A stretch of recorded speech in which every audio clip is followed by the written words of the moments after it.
사순절의 첫 주는 어떻게 지내고 계십니까? 저희가 속장님들을 통하여서 매일매일 한 장씩 짧은 뭐라 그럴까요? 묵상지들을 지금 나눠드리고 있는데 여러분들 받으시는 분들 있으실 줄 믿습니다. 근데 그 묵상지를 통하여서 하루하루를 주님과 동행하여 주시는 그런 귀한 사순절의 시간이 되어 주시기를 주님으로 축원드립니다. 오늘 사순절 첫 번째 말씀으로 우리 깨어 기도하라라는 말씀을 가지고 함께 말씀 나누기를 바랍니다. 오늘 우리가 흔히 겟세마나의 기도라고 부르는 장면은 저희 모두가 한 번쯤은 들어보았던 말씀일 것입니다. 6월절 만찬을 제자들과 함께 하셨던 예수님은 제자들과 더불어서 겟세마네라고 하는 곳으로 함께 가셨습니다. 그리고 제자들로 하여금 그곳에 머물게 하시죠.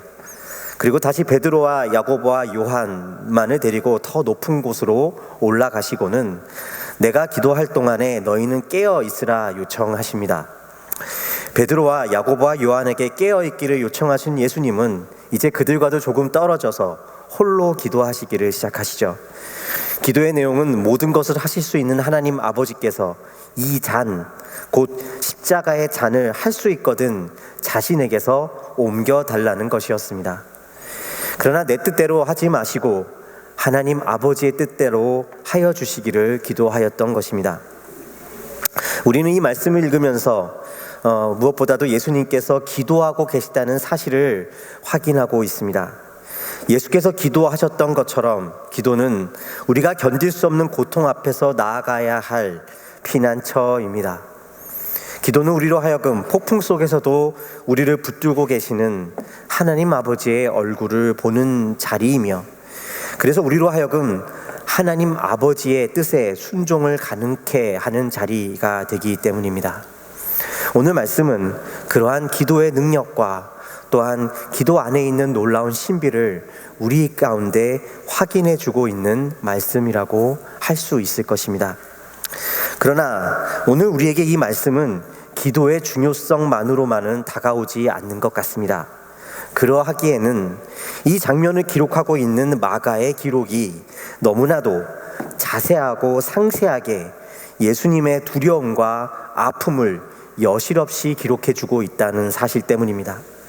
만일 그저 기도를 강조하고 싶은 것이었다면 굳이 이와 같이 예수님의 감정과 그 예수님의 처절한 만큼의 그 고백을 자세하게 기록할 필요는 없지 않았을까 생각하게 된다는 것입니다.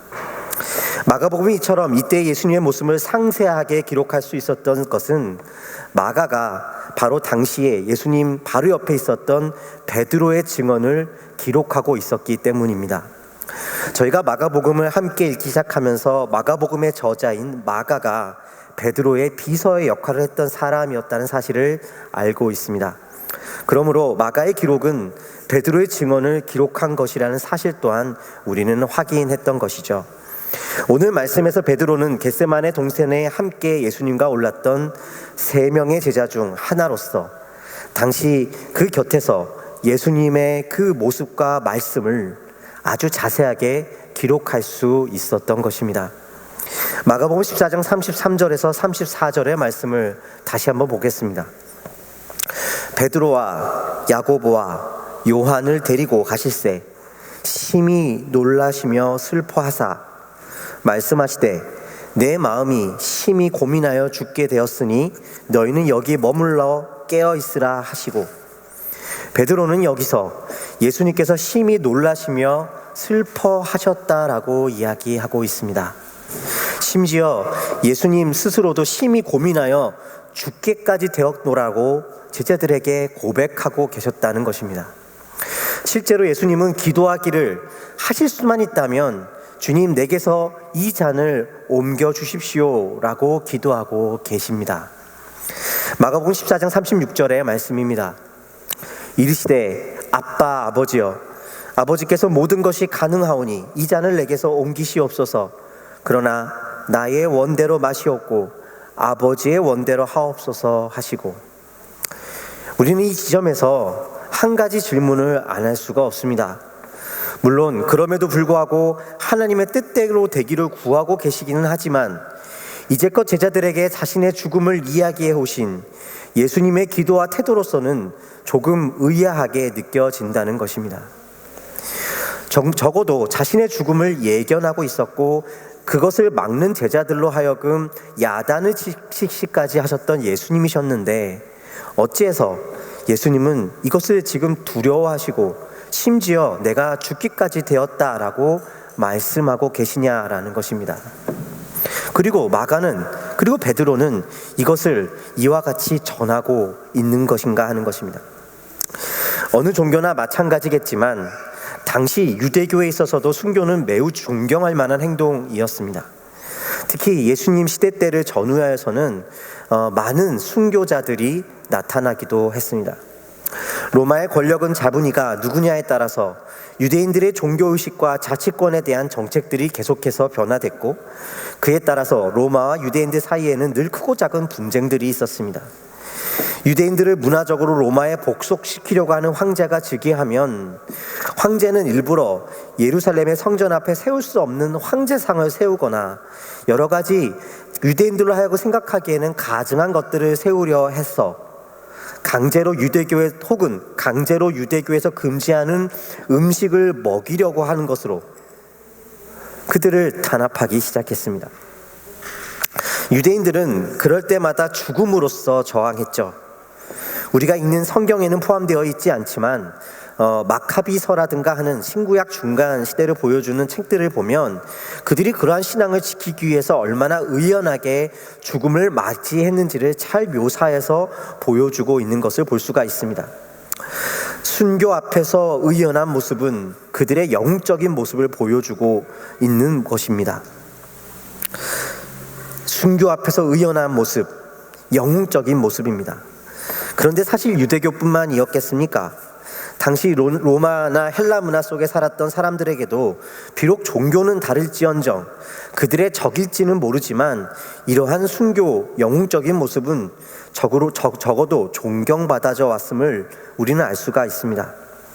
헬라 영웅들의 이야기들을 보면 대부분 신념을 따라 살다가 죽음을 맞이하게 되었을 때 의연한 영웅의 모습을 보여주고 있기 때문입니다. 그들 또한 영웅이 가지는 가장 큰 덕목 중에 하나는 바로 이와 같은 죽음 앞에서 의연한 것이었을 것입니다. 그래서 어쩌면 유대교의 이러한 영웅적인 순교에 대한 찬양은 그들이 로마라고 하는 세상에 대항해서 우리가 너희들보다 힘이 세지 않아도 그럼에도 불구하고 우리가 더 고귀하다 말할 수 있는 그들보다 경쟁해서 이길 수 있는 유대교인들 나름의 방식이었는지도 모르겠습니다. 그런데 마가복음에서 겟세마네의 예수님의 모습은 만일 베드로가 예수님을 유대교의 어떤 순교자들보다 로마의 어떤 영웅들보다 더욱 고귀한 순교자이며 영웅이라고 증거하고 싶었다면 이해할 수 없는 모습으로 그려진다는 것입니다. 도리어 그러한 순교자의 영웅들과 달리 예수님은 십자가 앞에서 죽게 될 만큼 고민하셨고 하나님 앞에서 이 잔을 옮기실 수 있다면 제발 옮겨달라고 말씀하시는 이해할 수 없는 모습을 보이고 계시다는 것입니다. 우리가 왜 그럴 수밖에 없는 것일까를 놓고 언뜻 생각할 수 있는 것은 거룩함이란 영웅적인 순교의 모습에만 있는 것이 아니라는 사실을 보여주기 위해서 이와 같은 모습을 말해주고 있다고 생각할 수 있다는 것입니다. 신앙의 길이란 예수님께서 그리하셨던 것처럼 고뇌와 아픔과 두려움과 떨림 가운데서도 하나님 앞에 엎드려지는 그 일상의 그 길 가운데 있다는 것입니다. 겟세마네에 예수님과 함께 하셨던 그 하나님이 바로 우리의 연약한 일상, 거기에도 계시는 하나님이시라는 것입니다.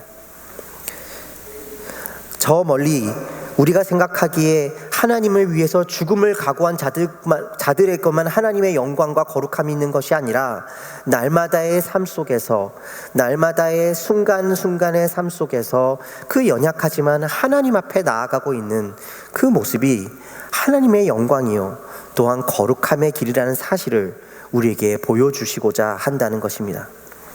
이것은 참으로 우리에게 귀한 위로일 것입니다. 신앙의 길이 영웅과 초인의 모습이 아닌 연약함과 일상의 삶을 살아가고 있는 우리 가운데 있다라는 것입니다. 날마다 우리는 연약함을 경험하며 살기 때문에 이것은 하나님이 얼마나 우리 가운데 가까이 계신지, 우리가 하나님의 길을 어떻게 걸어갈 수 있는지에 대해서 분명히 알 수 있는 좋은 예시가 될 것이기 때문입니다. 그러나 오늘 예수님께서 고통스러워 하시는 이유를 통해 보여주시고자 하시는 것이 이러한 위로에 그치는 것만은 아닐 것입니다. 우리가 주목해서 보아야 할 것은 예수님께서 14장 34절에서 베드로를 비롯한 이 세 제자들에게 고백하고 있는 말씀, 곧 내 마음이 심히 고민하여 죽게 되었노라 라고 말씀하시는 이 말씀이 사실은 시편 42편에 반복해서 나오는 말씀을 인용하고 계시다는 사실입니다. 시편 42편 5절의 말씀을 제가 읽도록 하겠습니다. 내 영혼아, 내가 어찌하여 낙심하며 어찌하여 내 속에서 불안해하는가? 너는 하나님께 소망을 두라. 그가 나타나 도우심으로 말미암아 내가 여전히 찬송하리로다. 예수님께서 제자들에게 자신의 마음을 토로하였던 그 표현이 담긴 그 마음, 내가 고민하여 죽게 되었노라 라는 하는 그 표현이 담긴 시편이 바로 이 시편의 말씀, 42편의 말씀인데, 그 맥락을 보면 이와 같습니다. 사실 모두 성전에서 떨어진 시인의 상황을 두고 있는 말씀을 알 수가 있다는 것입니다. 다시 말하면 이 시편에서 이야기하는 시인의 고통은, 그 낙심의 이유는 그 삶의 고통이거나 가난함 때문이 아니라 사실은 하나님과 분리되어지는 고통을 이야기하고 있다는 것입니다. 예수님께서 이 시인의 시편을 들어서 이 시편의 시인의 마음을 들어서 인용하며 제자들에게 자신의 마음을 토로하고 계시다라고 있다는 사실은, 예수님의 지금 고통스러워하시는 그 이유가 단지 죽음의 공포가 아니라는 사실을 알 수가 있는 것입니다. 그것은 하나님 아버지로부터 분리되어지는 십자가였기 때문에 고통스러워 하셨다는 사실입니다. 십자가는 그저 잔인한 형벌이 아니라 하나님 앞에서 유기된 죽음을 의미했습니다. 영적인 죽음이었습니다. 예수님께서 지시는 이 십자가의 죽음은 영웅이 아니라 죄인으로서 저주받은 죽음이었습니다. 그러나 여기서 도리어 예수님을 위해 자기 목숨까지도 내어놓겠노라고 장담하던 바로 그 세 제자 베드로와 세베대의 두 아들 야고보와 요한은 잠을 자고 있었다라는 기록을 하고 있습니다. 이 말씀은 매우 중요합니다. 어째서일까요? 물론 그들이 잠든 이유가 피곤해서라고 말할 수도 있을 것입니다. 그러나 그보다 그들이 한시도 깨어 있을 수 없었던 이유는, 그들이 영적인 순교자의 길은 갈 수 있었을지 모르지만 그들이 하나님 아버지와 진정 분리되어지는 고통을, 그 영적인 생명을 알지 못했다라는 사실을 보여주고 있기 때문입니다. 그래서 그들은 깨어 있을 수 없었고 그들은 기도할 수 없었다라는 것입니다. 예수님은 하나님의 아들이셨기 때문에, 또한 하나님과 분리되어지는 죄의 고통을 아시는 분이셨기 때문에, 그분은 또한 하나님의 아들이셨기 때문에 그는 하나님과 분리되어지는 죄의 고통을 아시는 분이셨습니다. 하나님을 잃어버린 죽음을 예수님만이 알고 계셨습니다. 그러나 예수님을 위해서 죽겠다고 했던 그 제자들은 알지 못했습니다. 한 번도 하나님 아버지의 자녀로서 살아가는 인생을, 하나님 아버지의 자녀됨을 살아본 적이 없었기 때문입니다. 여기에 세상의 모습이 있고 우리의 모습이 있습니다. 하나님 아버지와 함께 해본 적이 없는 세상은 하나님과 떨어져 있는 고통도 알지 못합니다. 그러한 경험을 해본 적도 없고 알 수도 없기 때문입니다. 그러므로 하나님 아버지께로 가는 방법도 알지 못합니다. 그러니 방법은 순교적 영웅이 되는 것 정도입니다. 자신의 의지에 달려있는 것 정도로 생각하고 의지와 확신을 점검하는 것입니다. 마치 이 세제자가 누구보다도 예수님을 위해 죽겠다라는 확신을 가졌고 또 그것을 점검했던 것과 같습니다. 그러나 정작 그들이 눈 감고 있는 것이 있습니다. 그것은 바로 복음이었습니다. 예수님은 그것에 대해 이렇게 이야기하십니다. 마가복음 14장 37절에서 38절의 말씀입니다. 돌아오사 제자들이 자는 것을 보시고 베드로에게 말씀하시되 시몬아 자느냐 내가 1시간도 깨어있을 수 없더냐 시험에 들지 않게 깨어있어 기도하라 마음에는 원이로되 육신이 약하도다 하시고, 예수님의 말씀은 영적인 원함과 육의 약함이었습니다. 오늘 우리가 읽은 개역 개정 성경에는 마음에 원함이 있지만 육신이 약하다라는 표현으로 읽혀서 마치 제자들이 마음은 기도하고 싶지만 육체적으로는 연약하다라는 뜻으로 읽히기 쉽습니다. 그러나 사실 본래 이 말씀은 마음이 아니라 영은 원이로되 육신이 약하다라는 표현이 더 정확한 표현일 것입니다. 예수님은 그들이 시험에 들지 않게 깨어 있어 기도해야 하는 이유를 이렇게 표현하신 것입니다. 이 말은 우리가 기도를 통해 약한 육신을 이겨서 영의 소원을 이루어야 한다는 뜻이 아닙니다.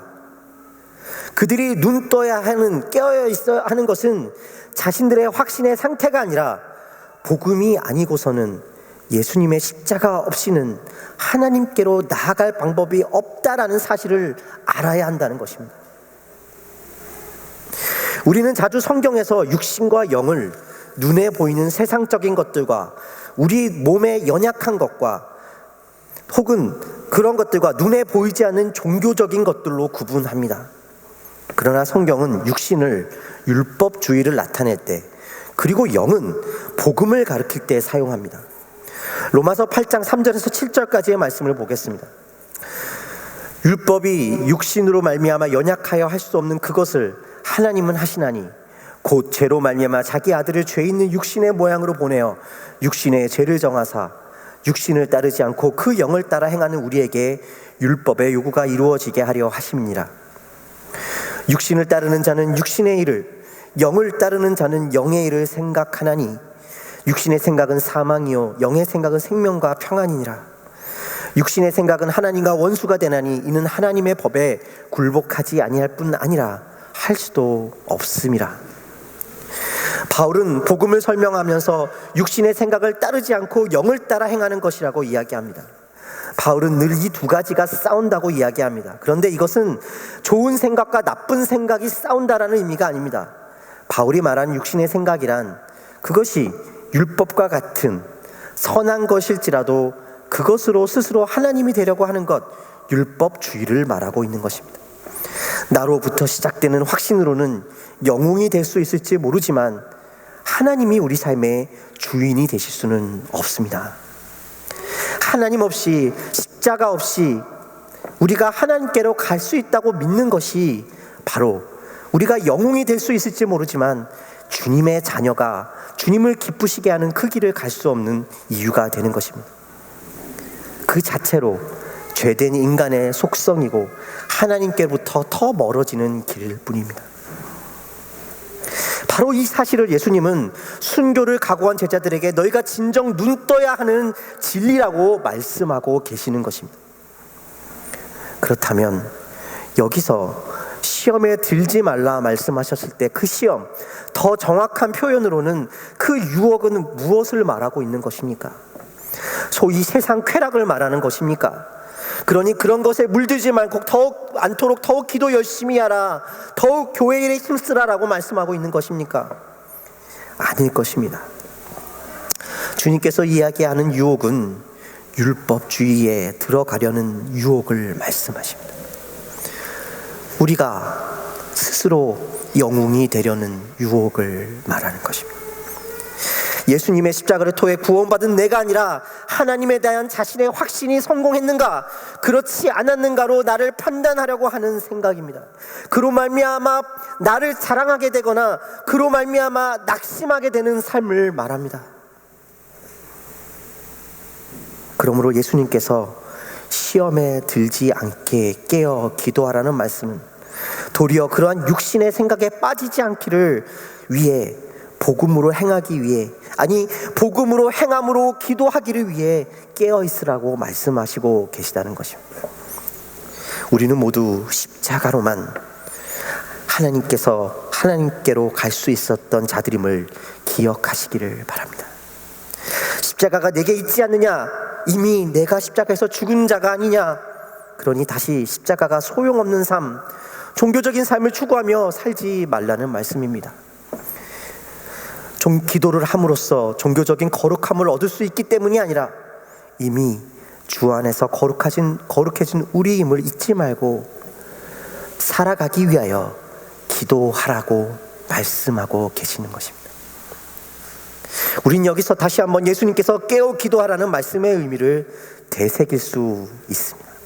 그것은 더 종교적인 모습으로 살아가라, 그러기 위해서 기도하라 라는 말씀이 아니라 도리어 그러한 삶에 빠지지 않기 위해 기도하라는 말씀입니다. 자기 확신을 위해 살아가기 위해서도 기도할 수 있습니다.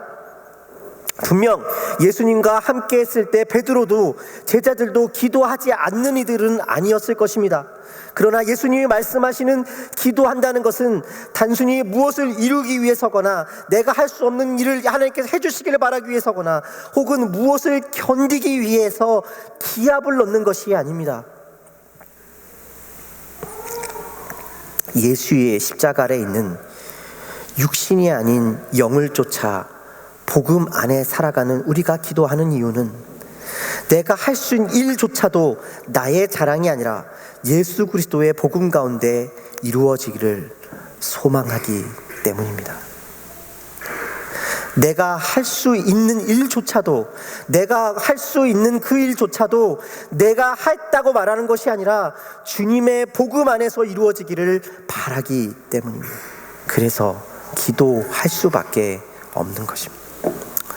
사랑하는 성도 여러분, 복음으로 생각하기 위해 복음을 알지 못하는 이 땅 가운데 살아가는 우리의 삶이 복음으로 깨어있기를 바라며 기도하는 저희의 삶이 되시기를 주님의 이름으로 축원드립니다. 예수님이 말씀하심에 복음의 길은 우리더러 신앙의 영웅이 되라, 그것을 판단의 기준으로 살아가라 이야기하지 않습니다. 도리어 아무도 영웅이 될 수 없고 그것이 아무런 의미가 없다고, 하나님 아버지께 데려갈 수 없다라고 우리에게 말씀하시고 기억하라고 이야기하고 계신 것입니다. 십자가를 통해서만 우리는 아무것도 자랑할 수 없기 때문에 하나님 아버지를 얻게 되었습니다.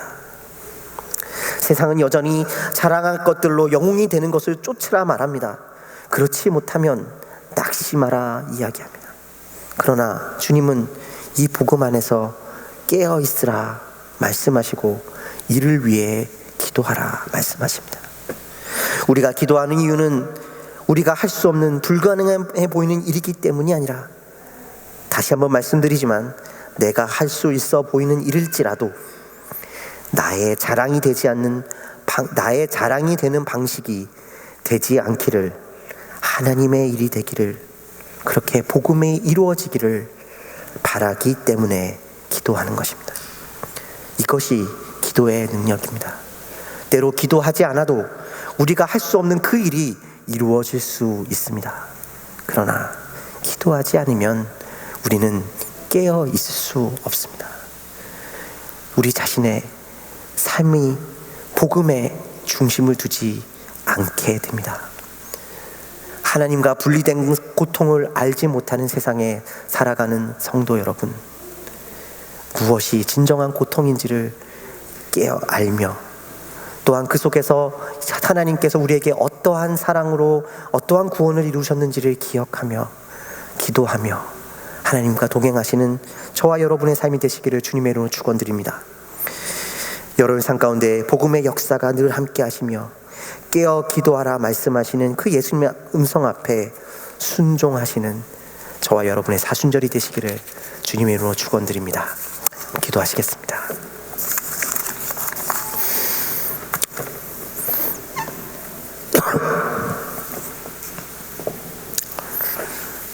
주님,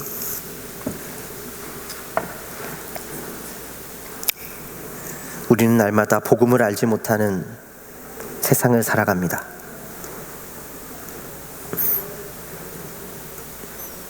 이 세상은 하나님과 하나 된 것을 경험해 보지 못했기 때문에 하나님과 분리된 고통을 알지 못하는 세상입니다. 주님께서 오직 복음 안에서만이 하나님께로 갈 수 있다는 사실을 깨달아 아는 자들로 우리를 불러주셨사오니 주여, 예수 안에서 시작된 생명, 예수를 붙잡고 깨어 기도하며 살아가게 하여 주시옵소서. 우리의 날마다의 삶 속에서 이 복음의 역사가 있게 되기를 간절히 소원합니다. 주님께서 우리의 성도님들을 그렇게 불러주셨음에 감사를 드렸고, 복음 안에서 사랑하며, 복음 안에서 자유하며, 복음 안에서 당당하며, 복음 안에서 낙심하지 아니하며, 복음 안에서 기뻐하며, 복음 안에서 평안하며, 복음 안에서 하나님을 아버지라 부르며 기도하며 주님을 더 깊이 알기를 소망하며 살아가는 저와 이 비전교회 성도들 되게 하여 주시옵소서. 주님께서 함께 하심에 감사와 찬양을 드렸고 우리 주 예수 그리스도 이름으로 기도하였습니다.